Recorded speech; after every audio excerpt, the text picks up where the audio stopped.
विद्यार्थ्यांनो, आज आपण प्रकरण 9 भारतातील नाणे बाजार आणि भांडवल बाजार या बाजारातला हा सेकंड पार्ट आपण पाहतो आहे. भारतातील नाणे बाजार आणि भांडवल बाजार कॅपिटल मार्केट या अंतर्गत आपण आजचा एक नवीन भाग घेतो आहे. भारतातील भांडवल बाजार या अगोदर आपण भारतातील नाणे बाजार ज्याला आपण मनी मार्केट असं म्हणतो आहे हा भाग कालच्या तासिकेपर्यंत घेतलेला होता. एक छोटासा भाग आहे, आपण तो नंतरच्या तासिकेत घेऊ.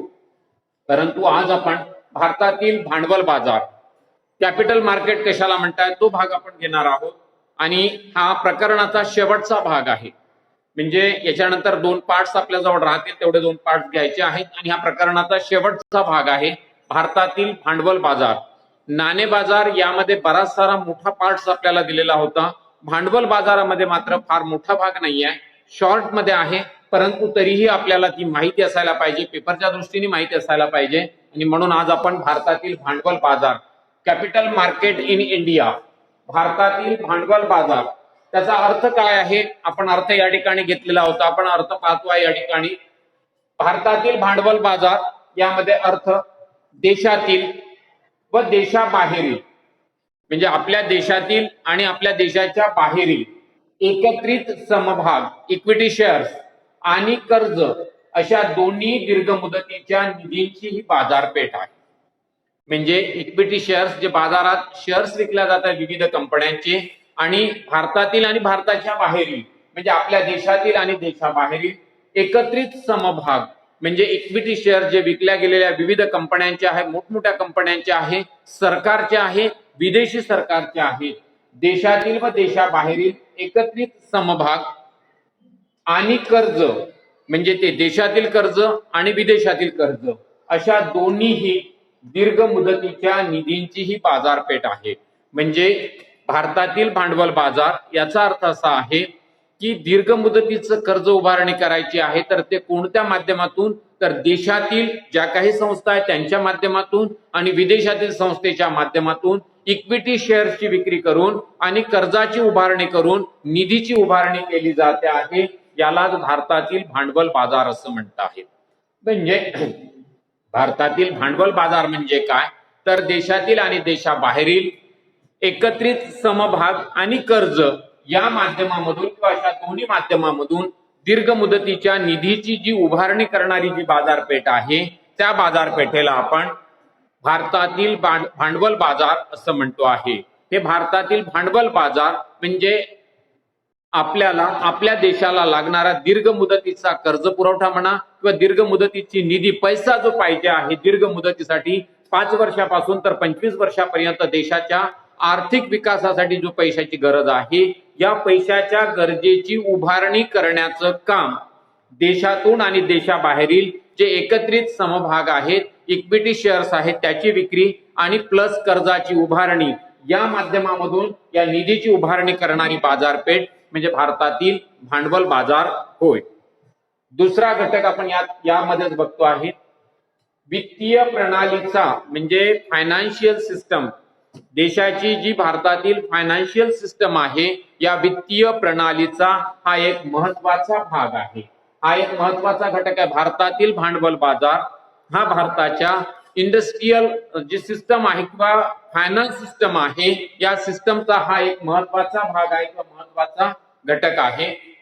तिसरा पार्ट आपण पाहतो आहे अधिक गुंतवणुकीला, म्हणजे या ठिकाणी अधिक गुंतवणुकीला चालना देण्यासाठी म्हणजे आपल्या देशामध्ये मोठ्या प्रमाणात गुंतवणूक करण्यासाठी म्हणजे अधिक गुंतवणुकीला चालना देण्यासाठी तसेच आर्थिक वृद्धीसाठी देशाचे इकॉनॉमिकल ग्रोथ वृद्धी ज्याला म्हणतो आहे वाढ म्हणतो आहे, आर्थिक वृद्धीसाठी प्रभावी भांडवल बाजाराचा विकास आवश्यक आहे.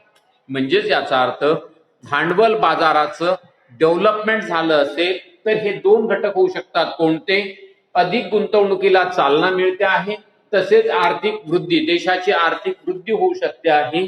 या गोष्टीला आवश्यक असणारा घटक आहे तो म्हणजे प्रभावी भांडवल बाजार. म्हणजे ज्या देशामध्ये प्रभावी भांडवल बाजार असेल त्या देशामध्ये आर्थिक विकासाचा दर चांगला असतो आहे आर्थिक विकासासाठी आणि त्या देशामध्ये अधिक गुंतवणूक जर होणार असेल, गुंतवणूक होत असेल तर या गुंतवणुकीमधून आपल्याला एक माहित होत आहे की जर मोठ्या प्रमाणात गुंतवणूक झाली तर कारखान्यांची निर्मिती होते आहे, कारखान्यांची निर्मिती झाली तर रोजगाराची निर्मिती होते आहे, रोजगाराची निर्मिती झाली तर लोकांच्या उत्पन्नात वाढ होते आहे, लोकांच्या उत्पन्नात वाढ झाली तर त्यांचा खरेदी शक्ती वाढते आहे, परचेसिंग पॉवर वाढतो आहे, खरेदी शक्ती वाढली की बाजारामधील प्रभावी मागणी वाढायला लागते आहे, प्रभावी मागणी वाढली की आपोआप तेवढ्या वस्तूचं उत्पादन करावं लागते आहे आणि यामुळे देशाची अर्थव्यवस्था अत्यंत सक्षमपणे विकसित होते आहे. पण यासाठी कशाची गरज आहे तर भारतातील भांडवल बाजार यामध्ये अधिक गुंतवणुकीला चालना देणे,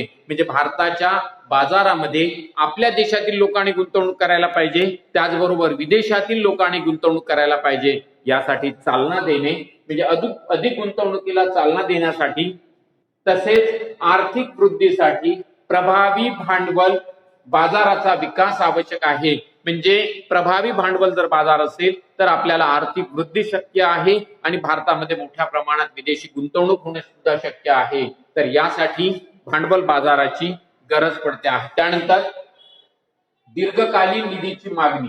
आता ही दीर्घकालीन निधी म्हणजे जास्त काळासाठी निधी आपल्याला कोणकोणत्या क्षेत्रात लागतो, म्हणजे देशाचा आर्थिक विकास करायचा असेल, देशाचा आर्थिक विकासाबरोबर सर्वांगीण विकास करायचा असेल तर आपल्याला पैशाची आवश्यकता पडते आहे किंवा पैशाची आवश्यकता भासते आहे. मग हा पैसा निधी कोणकोणत्या क्षेत्राला मोठ्या प्रमाणात लागतो आहे सर्वांगीण विकासासाठी, तर दीर्घकालीन निधीची मागणी जी होते आहे ते क्षेत्र आहे, पहिलं आहे कृषी क्षेत्र, दुसरं आहे व्यापार क्षेत्र आणि त्यानंतर तिसरं आहे उद्योग क्षेत्र, ज्याला आपण इंडस्ट्री म्हणतो आहे. या 3 ठिकाणी दीर्घकालीन निधीची आवश्यकता असते, म्हणजे दीर्घकाळापर्यंत पैसा लागतो आहे किंवा याच्या योजना ज्या असतात दीर्घकाळापर्यंतच्या असतात, 5 वर्षापासून तर 25 वर्षापर्यंत.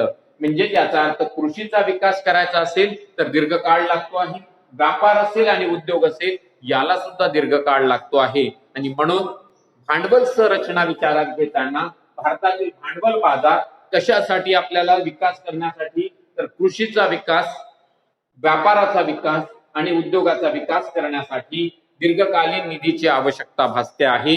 आणि ती दीर्घकालीन निधी उभारण्याचं काम भारतातील भांडवल बाजारातून होऊ शकते. परंतु भांडवल बाजार हा सक्षम असायला पाहिजे आहे, प्रभावी असायला पाहिजे, तर हे घटक शक्य आहेत. मग दीर्घकालीन निधी, हा दीर्घकालीन निधी उभारण्यासाठी कोणकोणत्या घटकाची आवश्यकता भासते आहे तर आपल्याला आपल्या देशामधील लोकांची वैयक्तिक बचत, त्यानंतर सामूहिक बचत. वैयक्तिक बचत एका माणसाने केलेली बचत असेल त्याला आपण वैयक्तिक बचत म्हणतो आहे. एखाद्या संस्थेमध्ये काम करणारे असंख्य लोक असेल आणि त्या सर्व लोकांनी मिळून दर महिन्याला एक विशिष्ट प्रकारची बचत केली जात असेल तर त्याला आपण सामूहिक बचत असं म्हणतो आहे. त्यानंतर बँक असेल, विमा कंपन्या असेल, विशेष वित्तीय संस्था असेल इत्यादी दीर्घकालीन निधीचा पुरवठा करतात. म्हणजे दीर्घकालीन निधीचा पुरवठा कोण करत आहे तर वैयक्तिक बचतीतून होते आहे, सामूहिक बचतीतून होते आहे, बँकेमधून होते आहे, विमा कंपन्यांमधून होते आहे आणि विशेष वित्तीय संस्था असते या संस्थांमधून दीर्घकालीन निधीचा पुरवठा केला जातो आहे किंवा या ठिकाणून दीर्घकालीन निधीचा पुरवठा होते आहे. म्हणजे भारतातील भांडवल बाजार सक्षम असेल तर देशाचा आर्थिक विकास होतो. या सर्व टप्प्यामधून आपल्याला एक लक्षात येते आहे की देशाचा आर्थिक विकास सक्षमपणे करायचा असेल तर त्या देशाचा भारतातील किंवा त्या देशाचा भांडवल बाजार हा सक्षम असावयाच पाहिजे. जर भांडवल बाजार सक्षम असेल तर हे घटक आपल्याला शक्य आहे. भांडवल बाजार कशाला म्हणतोय ते बघितलं. देशातील आणि देशाबाहेरील एकत्रित समभाग आणि कर्ज अशा दोन्ही दीर्घ मुदतीच्या निधीची उभारणी करणारी बाजारपेठ म्हणजे भांडवल बाजार. दुसरा घटक आहे वित्तीय प्रणालीचा हा महत्वाचा घटक आहे. तिसरा घटक आहे अधिक गुंतवणुकीला चालना देण्यासाठी तसेच आर्थिक वृद्धीसाठी प्रभावी भांडवल बाजार असणे आवश्यक आहे किंवा प्रभावी भांडवल बाजाराचा विकास होणे आवश्यक आहे. त्यानंतर दीर्घकालीन निधीची मागणी कोणत्या क्षेत्रातून होते आहे तर दीर्घकालीन निधीची मागणी कृषी क्षेत्र, उद्योग क्षेत्र आणि व्यापार क्षेत्र या 3 क्षेत्रामधून दीर्घकालीन निधीची मागणी होते आहे आणि ही दीर्घकालीन निधी भांडवल बाजारातून उपलब्ध केल्या जाऊ शकते आहे. आणि म्हणून या दीर्घकालीन निधीमध्ये कृषी, व्यापार आणि उद्योग यामधून मागणी परंतु मागणी कुठून पूर्ण होते तर देशातील लोक जे वैयक्तिक बचत करतात त्या वैयक्तिक बचतीमधून होते आहे, सामूहिक बचतीमधून होते आहे, बँकेकडून या निधीची उभारणी केली जाते आहे, विमा कंपन्यांकडून निधीची उभारणी केली जाते आहे आणि काही विशेष वित्तीय संस्था असतात त्यांच्याकडून निधीची उभारणी केली जाते आहे. अशा प्रकारे भारतातील भांडवल संरचना या अंतर्गत या निधीची उभारणी करणे हा घटक आपण सेकंड पार्ट या चॅप्टरचा भारतातील भांडवल बाजार हे बघतो आहे. मग आता या भांडवल बाजाराची भारतातील भांडवल बाजाराची संरचना काय आहे हे थोडक्यात पाहू.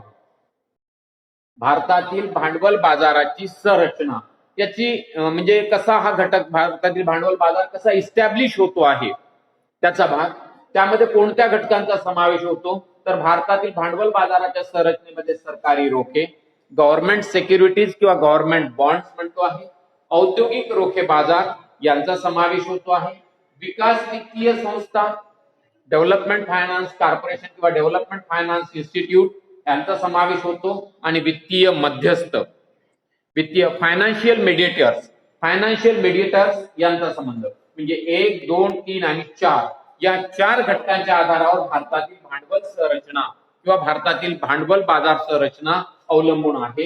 सरकारी रोखे, औद्योगिक रोखे बाजार, विकास वित्तीय संस्था आणि वित्तीय मध्यस्थ हा आपल्या समोर फ्लो चार्ट आहे. यामध्ये सरकारी रोखे, गव्हर्नमेंट सिक्युरिटीज, गव्हर्नमेंट बॉन्ड जे सरकारकडून निधी उभारण्यासाठी विक्री केली जाते आहे.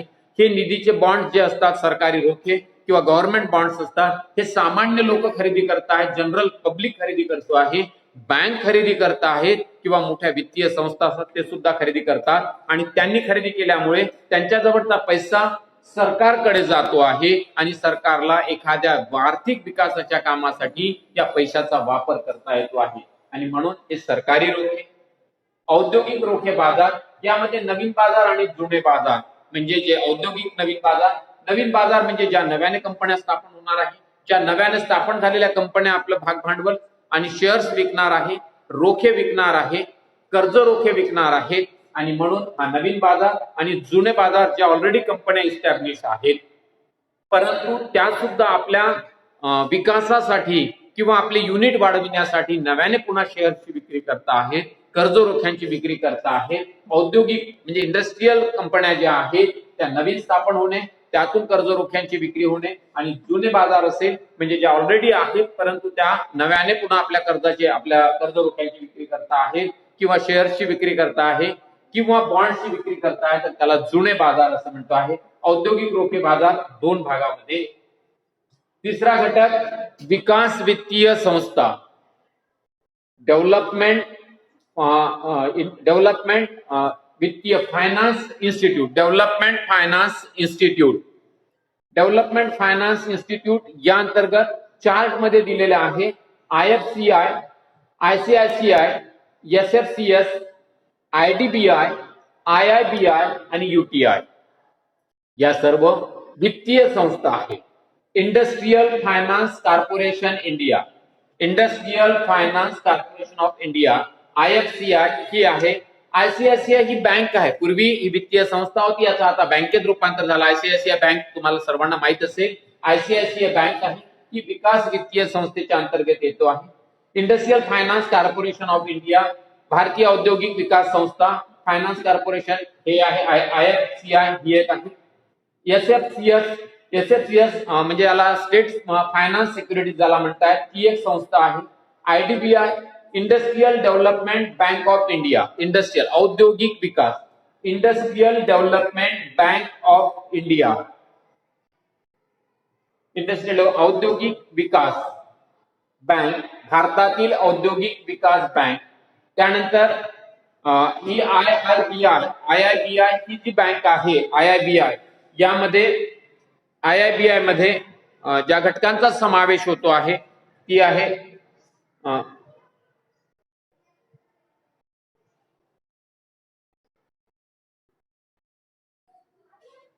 IIBI मध्ये इंडस्ट्रियल इन्व्हेस्टमेंट म्हणतात तिला. IIBI industrial investment bank of India, industrial investment bank of India ही सुद्धा विकास वित्तीय संस्था आहे. आणि लास्ट मध्ये आहे UTI, unit trust of India. म्हणजे हे सर्व विकास वित्तीय संस्था सामान्य लोकांकडून वित्त बाजारामध्ये, आपल्या या भांडवल बाजारामध्ये पैसा गोळा करण्याचं काम करत आहेत आणि गोळा केलेला पैसा सरकारला पुरवून सरकारच्या माध्यमामधून विकास वित्तीय घटक जे असेल त्याचा विचार केला जातो आहे. आणि म्हणून विकास वित्तीय संस्था हा भारतातील भांडवल बाजाराचा हा एक घटक आहे. IFCI, ICICI, SFCS, IDBI, IIBI आणि UTI हे विकास वित्तीय संस्था आहे. आणि शेवटचा घटक आहे वित्तीय मध्यस्थ. म्हणजे भारतातील भांडवल बाजारामध्ये जे घटक, भांडवल बाजारामध्ये निधी उपलब्ध करून देणाऱ्या घटकांमध्ये वित्तीय मध्यस्थ आहेत. तर या वित्तीय मध्यस्थामध्ये आपण कोणकोणते घटक बघतो आहे. वित्तीय मध्यस्थामध्ये येते आहे व्यापारी बँक, म्युच्युअल फंड, त्यानंतर भाडेपट्टी कंपन्या, त्यानंतर उद्यम भांडवल कंपन्या म्हणजे उद्योगासाठी ज्या भांडवल उभारतात त्या कंपन्या आणि इतर घटक. म्हणजे हे वित्तीय मध्यस्थ म्हणून काम करत आहेत. भारतातील भांडवल बाजार संरचना यामध्ये सरकारी रोखे, औद्योगिक रोखे बाजार, विकास वित्तीय संस्था आणि वित्तीय मध्यस्थ इत्यादीचा समावेश होतो आहे. सरकारी रोखे गव्हर्नमेंट सिक्युरिटीज किंवा गव्हर्नमेंट बॉन्ड्स विकल्या जात आहेत, त्या माध्यमातून निधी उभारला जातो आहे. औद्योगिक रोखे बाजार, जुन्या कंपन्या त्या सुद्धा आपल्या नवीन भागाची विक्री करतात किंवा नव्याने बाजारामध्ये ज्या कंपन्या स्थापन झाल्या असेल तर त्या आपल्या शेअर्सची आणि रोख्यांची विक्री करतायत, त्यातून निधी उभारणी केल्या जाते आहे. त्यानंतर विकास वित्तीय संस्थेच्या माध्यमामधून निधी जमा केला जातो. Industrial finance corporation of India ही एक संस्था आहे. ही सुद्धा संस्था होती, आता याला बँकेचं स्वरूप व्यावसायिक बँक झालेली आहे. ही सुद्धा वित्तीय संस्था SFCS. त्यानंतर IDBI इंडस्ट्रियल औद्योगिक विकासासाठी स्थापन झालेली बँक आहे, industrial development bank of India. त्यानंतर industrial investment bank of India ही एक बँक आहे. आणि त्यानंतर UTI unit trust of India म्हणजे छोटे छोटे युनिट्स विकून लोकांकडून पैसा गोळा करणाऱ्या या ज्या संस्था आहेत याला विकास वित्तीय संस्था असं म्हणता आहे. तर हे याचे घटक बघितले. वित्तीय मध्यस्थ यामध्ये व्यापारी बँक, म्युच्युअल फंड, भाडेपट्टी कंपन्या, उद्योग भांडवल कंपन्या आणि इतर इत्यादीचा समावेश होतो आहे. तर हा फ्लो चार्ट आपण नंतरच्या तासिकेमध्ये आपण याचं सेपरेशन मध्ये सरकारी रोखे यामध्ये कोणत्या घटकाचा समावेश होतो, औद्योगिक रोखे बाजार यामध्ये कोणत्या घटकाचा समावेश होतो, विकास वित्तीय संस्था ह्या ज्या आहेत याचा समावेश होतोय, फक्त आपल्याला थोडक्यात नव्याने बघावं लागेल. आणि वित्तीय मध्यस्थ यामध्ये आपण व्यापारी बँक पाहिलेला आहे, म्युच्युअल फंड. सध्या सरकार मोठ्या प्रमाणामध्ये आपल्या निधी उभारण्यासाठी म्युच्युअल फंडाचा वापर करते आहे. म्हणजे सरकारी नोकरी करणाऱ्या लोकांकडून म्हणा, खासगी कंपन्यांमध्ये काम करणाऱ्या लोकांकडून म्युच्युअल फंड, व्यापार निवेश म्हणतात त्याला, व्यापारावर आधारित हा पैसा गुंतविल्यानंतर व्यापारात जर जेवढा फायदा होईल तर तेवढा या गुंतवणाऱ्या हे जे काही म्युच्युअल फंडामध्ये जे लोक पैसे गुंतवतात त्यांना तेवढा जास्त फायदा होणार. जर समजा व्यापारामध्ये नुकसान झालं तर या गुंतवणाऱ्या लोकांना नुकसान सुद्धा होणार. म्युच्युअल फंड परंतु कमी वेळामध्ये जास्त मोबदला देणारा जर कुठला घटक असेल तर म्युच्युअल फंड आहे. त्यानंतर भाडेपट्टी कंपन्या म्हणजे ज्या ठिकाणी किरायाचा घटक असतो आहे त्या कंपन्या या सुद्धा वित्तीय व्यवस्थेमध्ये हातभार लावणाऱ्या कंपन्या. त्यानंतर उद्यम भांडवल कंपन्या, उद्योगासाठी भांडवल उभारणी करणाऱ्या कंपन्या. आणि लास्ट इतर इत्यादी सर्व घटकांचा समावेश या ठिकाणी होतो आहे. तर आपण एवढे घटक आपण या ठिकाणी बघितले. त्यानंतर आपण नंतरचा जो भाग आहे सरकारी रोखे, औद्योगिक रोखे बाजार, विकास वित्तीय संस्था आणि वित्तीय मध्यस्थ याची वेगळी माहिती आपण घेणार. आपल्याला उद्याच्या तासिकेमध्ये आपण हा एक वेगळा भाग घेणार आहोत आणि त्यामध्ये आपण हा भाग समजावून घेणार. परंतु भारतातील भांडवल बाजार संरचना किंवा भारतातील भांडवल बाजार हा पार्ट्स आपल्याला इन शॉर्ट पार्ट्स आहे म्हणून आपण एवढा भाग घेतो आहे. त्याच्यानंतरचा उर्वरित भाग आपण उद्याच्या तासिकेमध्ये घेऊ.